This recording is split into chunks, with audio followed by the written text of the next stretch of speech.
Well, howdy, free people of the Rocky Mountain region. This is Brandon from freestatecolorado.com with your weekly news roundup for August 26th, 2023. Every week, I take a look at some headlines, news stories, and articles from across our great state to provide a glimpse of what's going on, start some discussion, maybe share some stories that you really didn't see in the normal day to day life that you have. So, pour yourself a cup of coffee and let's take a look at some headlines of the week. First, I just wanted to mention that freestatecolorado.com is your resource for interviews, articles, original reporting, and of course, our weekly roundup series that I do every week. So take a look. Lots of great material there. In particular, a great series on property taxes, as well as Proposition HH. Some really good discussion and presentations from Natalie Menton, who's an awesome rock star liberty activist out of Lakewood. So check it out on freestatecolorado.com. Of course, all the links to the news stories that I talk about this week and every week can be found on freestatecolorado.com if you're interested in digging into these articles a little bit deeper. But let's get started. First story I'd like to talk about is from the denvergazette.com, August 18th, 2023, updated August 22nd, 2023. State air pollution regulators pass controversial $2.55 billion large building energy resolution. The commissioners voted 6-1 to pass Regulation 28 on Thursday. Gosh, I mean, this is a Soviet style bureaucracy where Regulation 28 is now going to control the actions of these large property owners, of people who have these big buildings in Colorado and Denver area in particular. I mean, it's just a total disgrace to see how the government is going after these people who are, having skyscrapers who are providing a service to the community by giving business owners, giving corporations, giving them a place to have offices. I mean, it's really indicative of this larger trend we've seen across the United States, as well as, of course, in Colorado, is this degrowth or deindustrialization, where we're getting to the point where skyscrapers are being regulated, businesses are being attacked. I mean, we're moving back towards a more primitive state, of course, in terms of our private business market. But let's take a look at the article, get some more details here. A controversial new regulation approved Thursday, August 17th, by the Colorado Air Quality Control Commission. Gosh, you got to hate those bureaucratic commissions. Is expected to cost owners of large buildings at least $2.5 billion by 2030. Now, what's that going to do? I mean, what are these large building owners supposed to do? They're going to sell, maybe go out of business, try and raise rents. Is that even feasible in the way that in this market economy? I don't know. Late Thursday afternoon, commissioners voted 6-1 to pass Regulation 28, with Commissioner Randy Arins voting against the proposal and Commissioner Gary Arnold absent. Interesting. I wonder why Randy voted no. Maybe he's a free market guy. Well, I don't know. Under the regulation, buildings over 50,000 square feet would be required to reduce energy use by 7% by 2026 and by 20% by 2030. About 8,000 buildings would be affected. Wow. So here we go. Large property, large buildings, totally being regulated, maybe to the point of going out of existence potentially if ends up being too costly, right? The commission faced a September 1st legislative deadline to enact regulations to achieve the General Assembly's, so of course the state legislators to blame here, the General Assembly's mandate for large building energy use reductions. Building owners and management companies strongly objected, saying what the building energy standard really amounts to is a mandatory electrification requirement that unfairly applies to existing buildings as well as future construction. So, of course, in the past, with some of these building or construction regulations, places have been grandfathered in. That's kind of a normal idea to not penalize people who owned these buildings for decades, or maybe built them a long time ago when these standards weren't into place. Commissioner said the action was necessary. Of course they did, right? Tyler Carlson, CEO of Evergreen Development, testified that Rule 28 will impose, quote, significant energy upgrade costs on an already reeling industry, end quote. He said developers lack access to capital because, quote, banks have dramatically tightened lending requirements. Of course, interest rates have gone up. And many landlords, because of the value losses, have little to no equity in their real estate, which means loans are unavailable to finance energy efficiency improvements. Wow. So, of course, here we go, the state going after large buildings.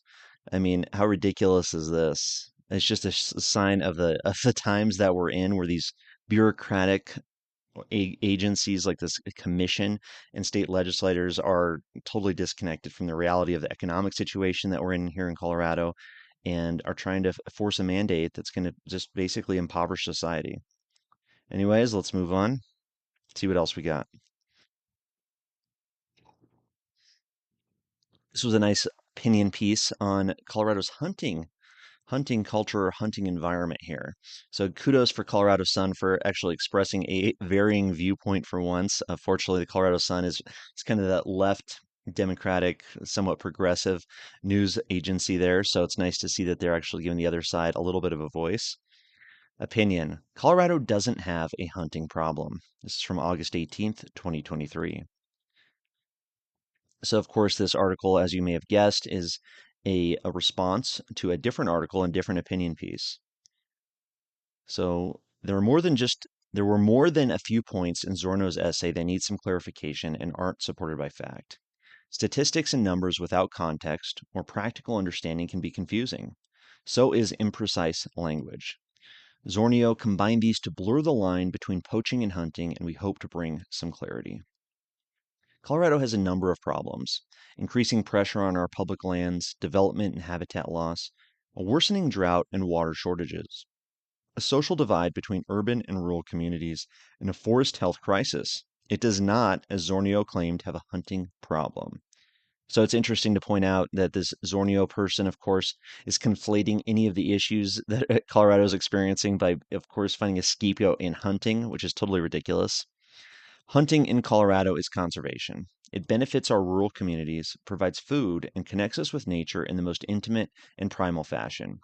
And yes, perhaps we have not done a great job telling that story, but here are some highlights. The majority of Colorado parks and wildlife's wildlife funding comes from hunting and fishing license sales and related revenue. More importantly, hunting protects wildlife habitat.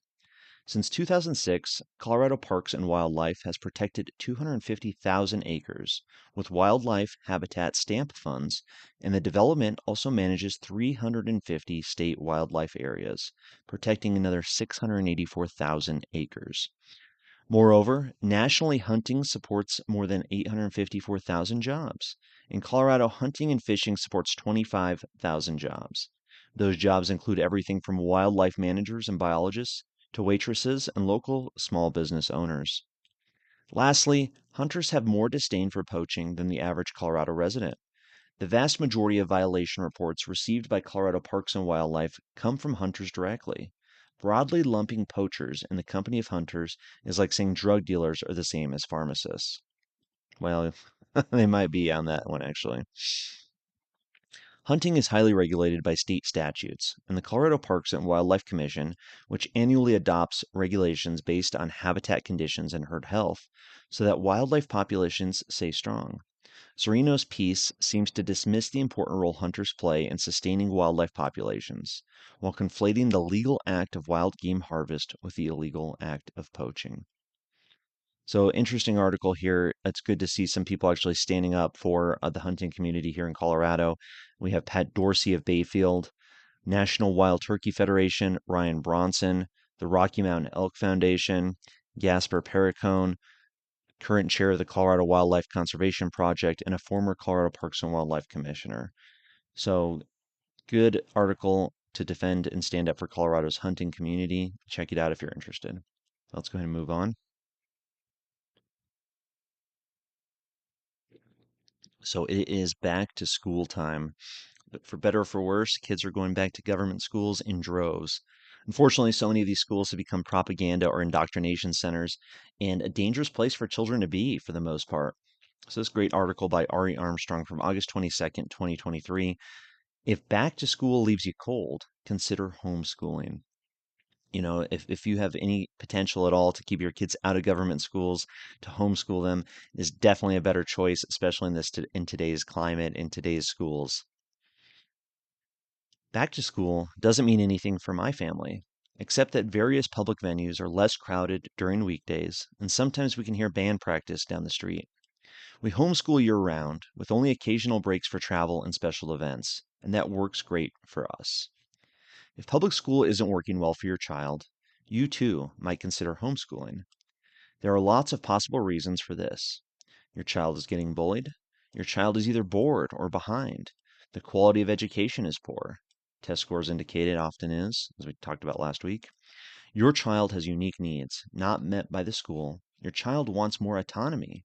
You want to spend more time with your child. You want a more flexible schedule for your family, or you're sick of all the school politics. Approaches to homeschooling vary widely, from unschooling to formal schedules that resemble a traditional school day. Here, I'm going to describe what works for my family. It might not work for yours. My child has autonomy. He doesn't want to be told what to do all day. Yet, at age 8, as he heads into third grade, not that grade levels mean much to us, he does not, in my experienced judgment, always give sufficient weight to what he needs to learn now to achieve the success he'll value later. My child genuinely enjoys science. Partly that's a result of my wife and me giving him many opportunities to learn, to appreciate science. He visited the Denver Nature Museum scores of times. His favorite TV show is PBS's Wild Kratts about animals. Recently, we've enjoyed Prehistoric Planet, Apple's excellent documentary series.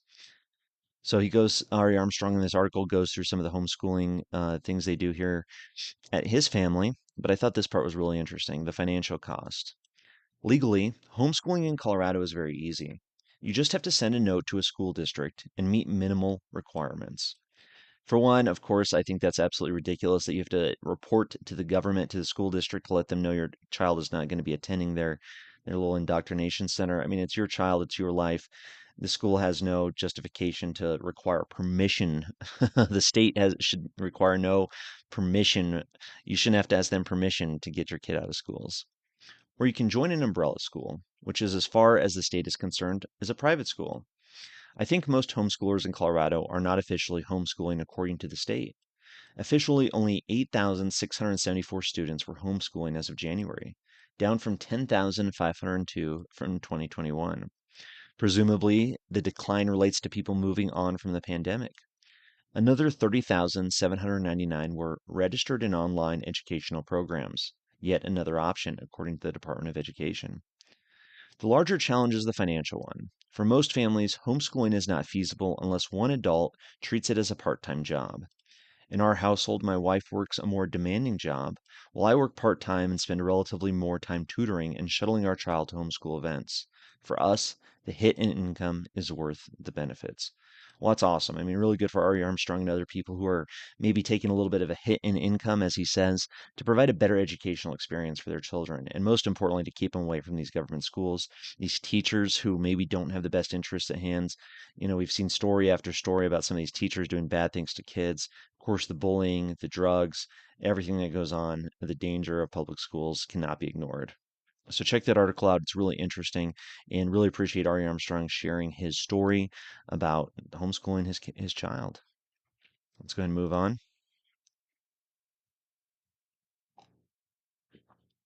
So interesting one here. Talked about this one a couple months ago. You may remember. This is from the dailycamera.com, an update to this story. Motion to dismiss ethics complaint against Erie mayor denied. So the Erie mayor has been in hot water, has been facing some criticism for how they're handling some of the money that's coming into the town, and trying to get it dismissed, trying to get rid of this ethics complaint, but it's not going away. Let's take a look here. August 22nd, 2023. The Colorado Independent Ethics Commission denied a motion to dismiss a complaint against Erie Mayor Justin Brooks on Monday. Erie resident Ryan Kenward, who was previously a candidate for the Erie Board of Trustees and Home Rule Charter Commission in 2022, filed an IEC complaint against Brooks earlier this year. The complaint was found to be non-frivolous on March 21st. In the complaint, Kenward claims that during a 2022 Diversity, Equity, and Inclusion Advisory Board meeting, yikes, Brooks pressured the board to award money to Being Better Neighbors, a nonprofit where Brooks serves as president. Brooks was a trustee and a DEI liaison at the time. So, of course, this whole DEI stuff is a bunch of garbage. This diversity, equity, and inclusion boards, I mean, it's totally about trying to change the political system to meet these needs of people with a certain agenda behind them. And of course, Brooks was caught up in it, of having a nonprofit where he's trying to get some of that taxpayer money. using his position as a trustee to get some of that taxpayer money. It seems very unethical to me. Kenworth previously stated in the initial complaint to the IEC that Brooks used his influence to have the DEI board vote to award the nonprofit. He also claims that Brooks' actions violated some Colorado Revised statutes here, which sets rules of conduct for local government officials and employees. In a response filed by Erie Town Attorney Kendra Carberry, she stated the initial complaint did not specify what subsection of this Colorado Revised statute Brooks was accused of violating. The motion to dismiss the complaint was included with Carberry's response. The IEC stated Tuesday that the complaint is sufficient and the complainant need not allege with particularity the subsection he believes respondent violated. So very interesting to see that this continues, that Brooks is facing some hot water, and we'll see how the Erie government and Erie voters respond to some of these allegations. Let's go ahead and move on. DenverGazette.com, August 23rd, 2023. 15,000 immigrants from U.S.-Mexico border cost Denver $23 million so far. $23 million. Denver has so far spent nearly $1,500 per immigrant since the city has seen an influx of refugees from South and Central America who have crossed the U.S. border with Mexico, according to a Denver Gazette analysis. Since early December, Denver has seen 15,515 immigrants arrive at a cost of more than $23 million, according to data published by the city. To date, Denver received roughly $4.4 million in reimbursement from the state and federal governments. City officials are also expecting $8.6 million from the U.S. Department of Homeland Security. To calculate the per immigrant cost, the Denver Gazette divided the total number of immigrants by the spending to date.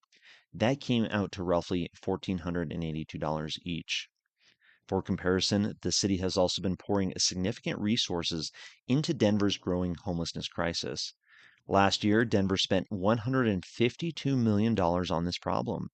At almost 5,000 homeless people, based on a count in January 2022, that came out to $31,700 per homeless person. Wow. Wow.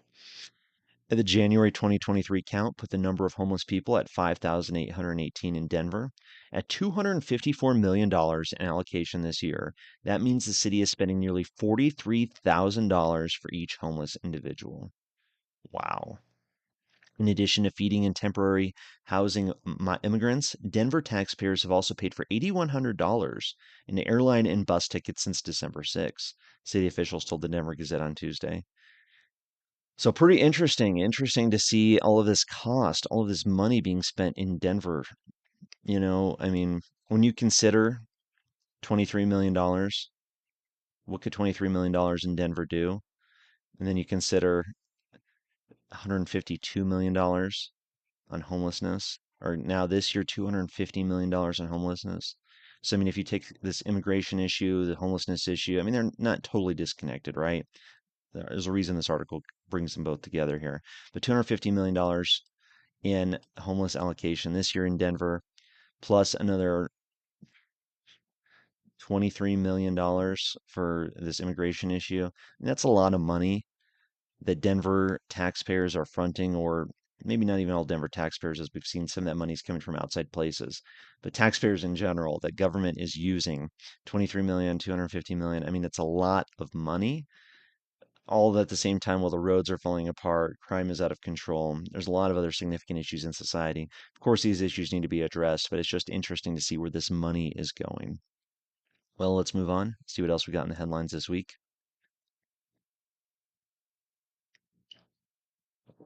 Talked a lot about Proposition HH, and I'll continue to talk a lot about Proposition HH. I'm sure you'll see it everywhere in the news over the next coming months. In November, Colorado voters will be able to vote on Proposition HH, and yes, it is a ripoff and maybe unconstitutional. This is a Denver Gazette editorial from August 22nd, 2023. Looks like Colorado voters won't know for sure until after the November 7th election whether the ballot's Proposition HH, the legislators' massive money grab masquerading as property tax relief, is constitutional. And even then, the determination will be made only if the measure passes. That's the upshot of a ruling this week by the Colorado Supreme Court, meaning come election day, we'll all have to make a call on a ballot question that might not even hold up in court. Wow. It's all the more reason to vote no on Prop HH, as if voters needed another reason to turn down a misleading and fiscally reckless proposal. The Colorado Constitution requires ballot proposals to limit their scope to a single subject. Citizens opposed to Prop HH challenged the proposal in court earlier this year, contending it attempted to address several distinct policy areas in violation of the state constitution. But as the Gazette reported Monday, the state's highest court ruled that when a proposal like Prop HH comes from the legislature, rather than via a citizen initiative, which is petitioned into the ballot by rank and file voters, the court does not have, quote, subject matter jurisdiction, end quote, to assess its constitutionality until and unless it is enacted by voters. Justice Richard L. Gabriel, writing for the court, noted that if voters were to enact Proposition HH in November, courts could then review the law for its constitutionality and void any non-compliant features. Whether or not it squares with the state constitution, HH is just plain bad policy. The entire proposal is really about growing government. It seeks to piggyback on the public's rightful outrage over skyrocketing property tax bills. But its purported property tax relief, which is only a part of the dizzyingly complicated scheme, is a decoy. The measure's real agenda is to hoodwink Colorado voters into letting the state keep and spend billions of dollars in surplus tax revenue that otherwise would have to be returned to the public by law. Make no mistake, the property tax relief in Prop HH is a con. The proposal actually would make voters pay for the relief out of their own pockets, using some of the excess tax collections we're supposed to get back, and the state would keep the rest. Wow. Proposition HH is a tax increase. That's the only reason it is on the ballot. So vote no against Proposition HH. Get this information, get this message out to people in your community, anybody in your circle of influence, and really hammer home this idea that how bad Proposition HH is. Well, let's go ahead and move on.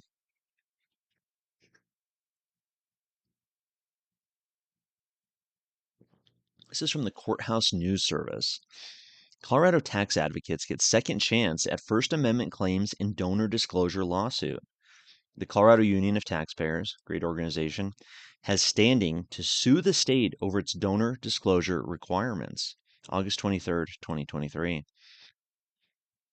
A group of fiscally conservative Coloradans has standing to sue the state over its campaign disclosure rules, the 10th Circuit Court of Appeals said Wednesday, in an order remanding the case to the district court for review of its alleged First Amendment violations.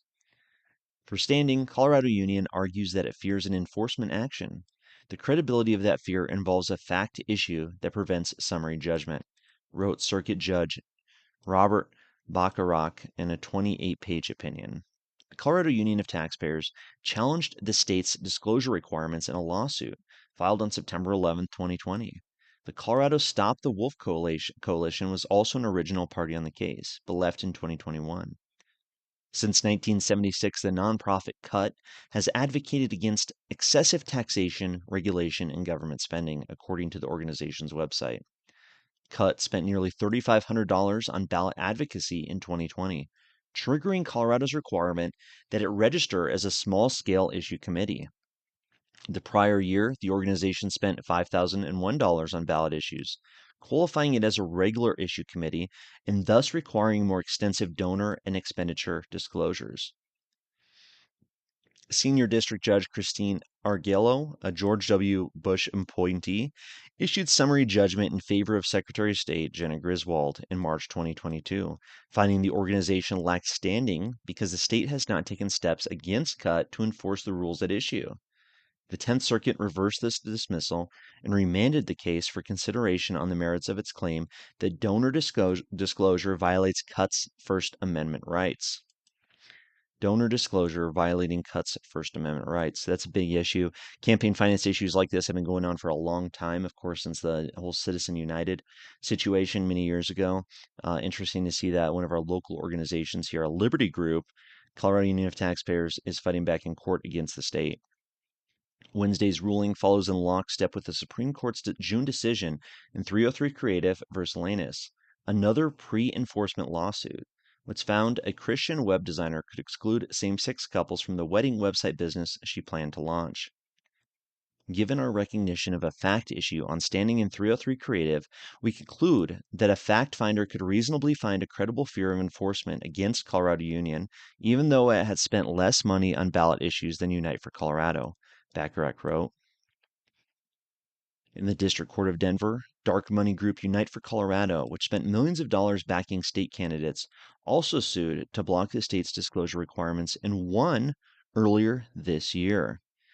We're pleased that the 10th Circuit recognized we have a right to our day in court, a spokesperson for the Colorado Union of Taxpayers said in an email.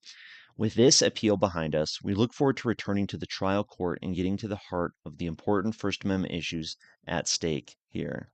So pretty interesting, something that maybe a lot of people weren't aware of, but these campaign finance laws and the restrictions they place on people's First Amendment ability to speak freely is something very interesting and kind of foundational to this idea of a representative government that we have, where people need to have the ability, individual citizens need to have the ability to have their voices heard, to speak for or against ballot initiatives or candidates for office without fear of the state government regulating their speech. I mean, that's really what it comes down to.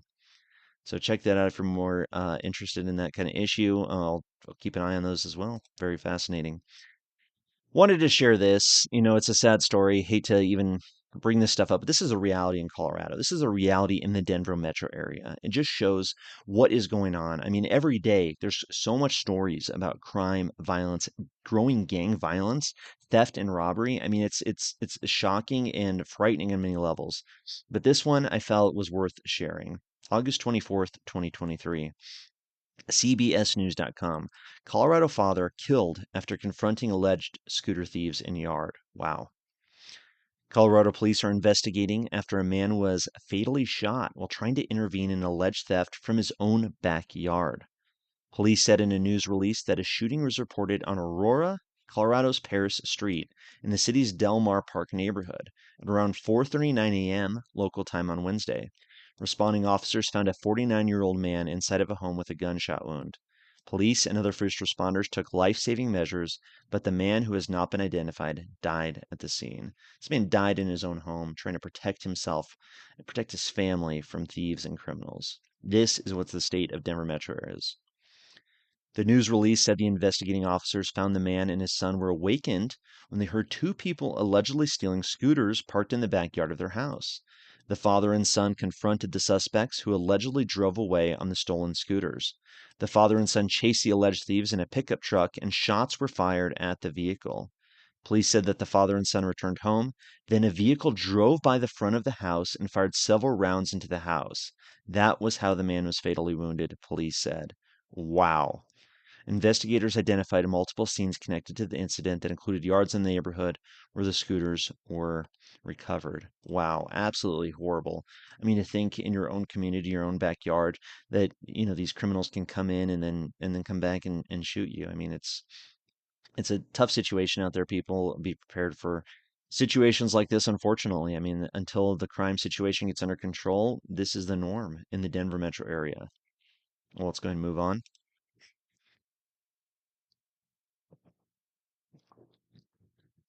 Couple articles here on Boulder. Boulder's at the tip of the spear of the Democrat progressive agenda throughout Colorado, of course, as well as the rest of the United States, as this article shows. This is from CPR.org, Colorado Public Radio, of course, the NPR affiliate here. At Boulder Roundtable, top House Democrat calls for righteous intensity in combating gun violence. Righteous intensity. This is a religion to these people. These anti-gunners are not going to stop. They are going to continue to do everything in their power to disarm you and make it harder for you to defend your family from the criminals we just saw in that previous article. This is from August 21st, 2023. This guy, Hakeem Jeffries of New York. Yeah, New York. Go back to New York, buddy. We don't want you out here in Colorado. The top Democrat in the U.S. House was at a University of Colorado Boulder on Monday to hear from violence prevention advocates about the root causes of gun violence and what they see as the roadblocks and workable solutions to addressing it. House Minority Leader Hakeem Jeffries of New York joined Congressman Joe Neguse, New Era, Colorado, Joe Neguse, for the roundtable discussion with community leaders and those working to pass stricter gun laws. It's part of a quick August recess swing through Colorado that also include events with Democratic Congresswoman Brittany Pedersen and Yadira Carveo. Jeffrey said the stressors facing young people have existed for decades, but were exacerbated by the pandemic. They were exacerbated by the government shutting down society, shutting down schools, trying to make life a lot more difficult for people, pushing them over the edge. That's the reality of it. He called for urgency in finding solutions, including passing tougher gun laws, a non starter in the Republican controlled House. I mean, if you want to find solutions, the solutions are there. They're not easy and they're not just passing a law. I mean, the root problems in our society, it's this breakup of the family, these loss of faith communities, it's this drug use, this culture of nihilism, this social breakdown that we've seen, and it did accelerate during the 2020 COVID years. It's very unfortunate, but passing some sort of gun law is not going to do anything. It's only going to deprive good people of their ability to defend themselves from these criminals just roaming through the streets here in our communities. Quote, we got diabolical intensity on the other side. This is what the top House Democrat thinks of Colorado gun owners. Diabolical intensity. Diabolical. They think you're the devil. They think you are evil for supporting the right to keep and bear arms. Diabolical intensity. I say to folks back in Washington, we have to be prepared to match and exceed that diabolical intensity with righteous intensity. So this is a religion. I mean, this is the religion of statism, of government, of authoritarianism, of a managed society where these politicians and bureaucrats, these experts tell us how to live our lives, right? If you're a gun owner, if you live in rural Colorado, they think you are diabolical. If you're a Boulder anti-gun advocate, you are righteous. I mean, this is the language they're using, righteous and diabolical. For these people, it is a religion. And what does that imply? I mean, if they're righteous and we're diabolical, what does that allow them to do to us, right? What's that put in people's minds in terms of, trying to minimize the life of a human being or minimize our rights as individuals? Wow. So check that article out. Very distressing. Extremist language, of course, coming from an extreme group of individuals who want to control every aspect of our lives. Let's go and move on. One more Boulder story here. I thought this was really interesting. There's an experiment going on in Boulder having to do with elections. They call it ranked choice voting. I'm not sure how I feel about it. I don't know that it's necessarily a good thing. I know there's a lot of people in the liberty community here in Colorado who are advocating for ranked choice voting or approval voting or all these other schemes. I don't know. I don't know that they're necessarily the best option. One person, one vote, keep it simple, make it so anybody can understand it. There's something there. But let's take a look at this CPR article from yesterday. So that'd be August 25th, 2023. Boulder will have one of Colorado's first ranked choice elections this November. Okay. There's Boulder's Pearl Street Mall. At least 3 candidates will be on the ballot for mayor of Boulder this November. And for the first time, voters won't just have to choose one of them. The city is debuting a new ranked choice voting system.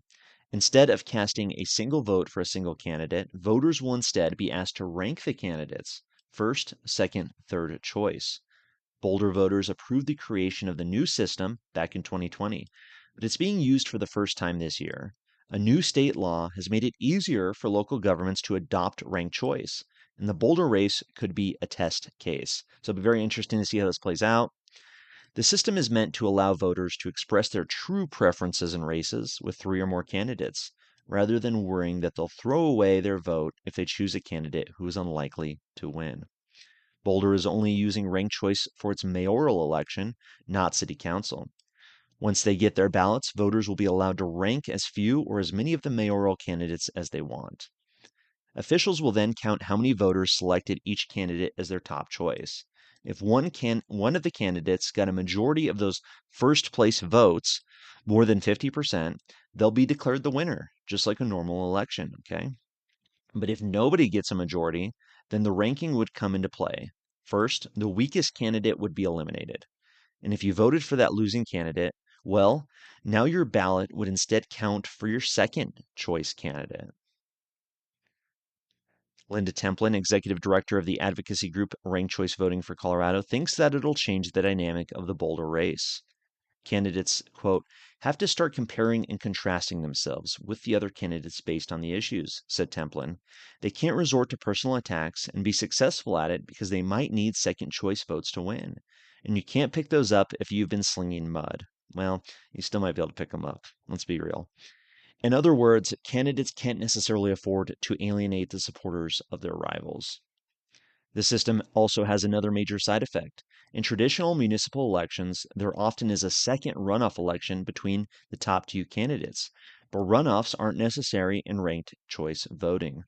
So it'll be very interesting to see how this works, how complicated it is. That's one of my big concerns is, you have this elaborate system where you're one, two, three, you're choosing all these different people.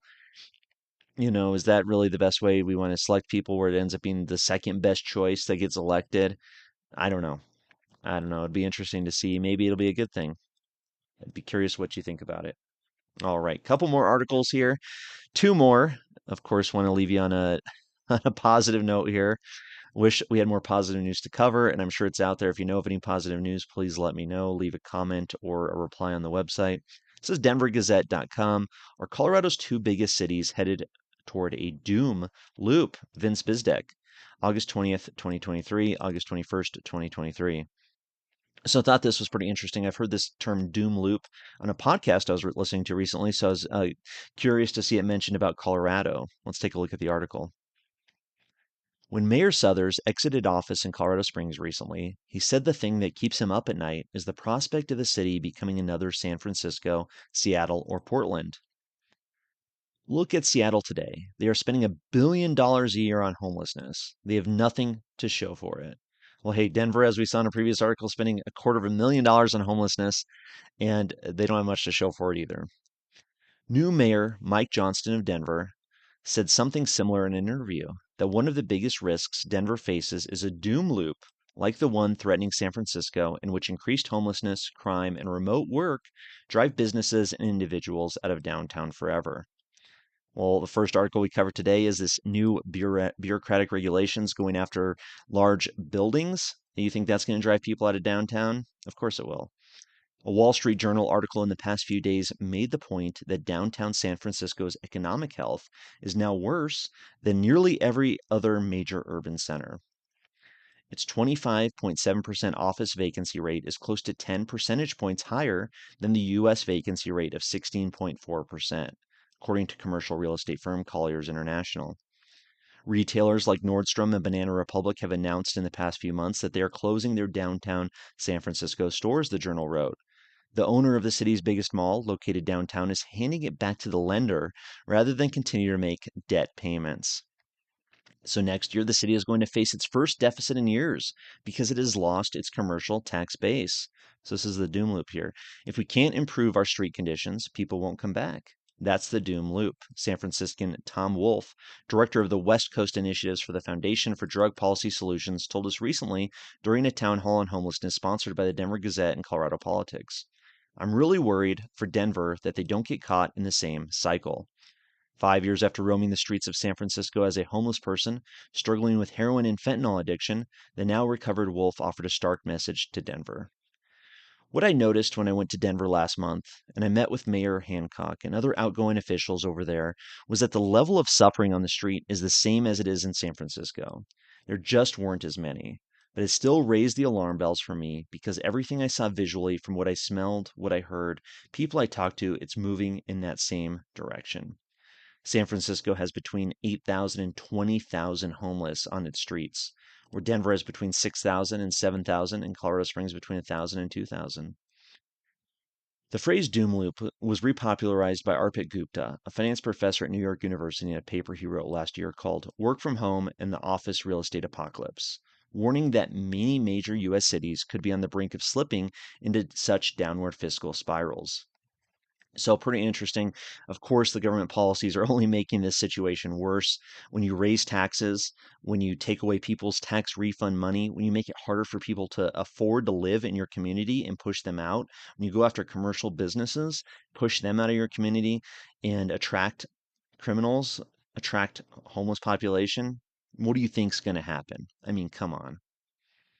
So last article of the week. Thank you for joining me. As always, it's a fun time to look at some of our news stories. Even though the information isn't always positive or uplifting, it's very important to really understand what's going on in our community, to kind of see some patterns as well, to really understand how are these policies driving our community? Where are they taking us to? And what can be done, really? I mean, it's citizen activism, citizen involvement, the ability of each and every one of us to have a voice, to get involved in your local political scene, to be a leader in your community and speak out. I hope this information is useful to you and your ability to make a positive impact in your community. It's ultimately what this is about.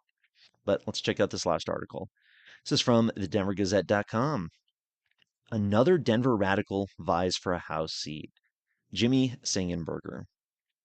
From August 25th, 2023, there he is, Jimmy Sengenberger, radio show host and jazz player. When the Colorado Education Association voted to condemn capitalism earlier this year, Marxist teacher Tim Hernandez cheered the teachers union's newfound license to, quote, publicly advocate and lobby for anti-capitalist policies at the Colorado Capitol. Now, the Aurora Public Schools Chicano Studies teacher is among three candidates vying for House District 4 in Denver, vacated by recently elected City Councilwoman Serena Gonzalez Gutierrez. The 26-year-old firebrand was dismissed by Denver Public Schools in May 2022 for reasons that remain undisclosed, gaining Hernandez notoriety when he sparked student walkouts. If elected tomorrow by the Democratic Party Vacancy Committee, his alignment, oh gosh, so we probably already know by the time this article's out, his alignment with other far left legislators will shape the Democrat dominated General Assembly and pursue their primary project to attack social grievances and annihilate white supremacy. Yet Hernandez's candidacy raises red flags. In a recent tweet, he asserted that, quote, it feels important to remind us today that we will not legislate our way out of white supremacy. It's an odd take from someone who wants to join the legislature. However, as an avowed communist, Hernandez champions radical change, often with violent rhetoric. Your communist theory will not save you, he admonished a radical crowd outside the state capitol in May. The revolution will happen in the hood. It won't be led by those who are the most well versed in Lenin or Marxist theory, he emphasized. The revolution will be led by the people. And I say all of this because I'm a teacher. Hernandez's revolutionary vision is alarming. I am absolutely advocating for a cultural revolution where we dismantle individual and systemic white supremacy, he admitted in a 2021 tweet, adding that this would be a forceful cultural revolution. Yikes. So check this article out if you're interested. Unfortunately, this is the state of so many Colorado Democrats, where we have Democratic Socialist of America candidates, something I've covered before, actually serving in our state legislature, and there's more of them waiting in the wings, people. I mean, if there's not a better reason to get involved in politics, it's that rational, sane people who believe in America's principles of freedom, independence, free markets need to get involved, because I guarantee you these people are going to continue to be involved and they're going to only ramp up their involvement. So that you have two options: let these people take over or get involved yourself. Well, thank you very much. I hope you found this interesting. We'll see you next time. Get some fun new articles, videos, everything coming out. So stay free, Colorado, and enjoy the rest of your week. Take care.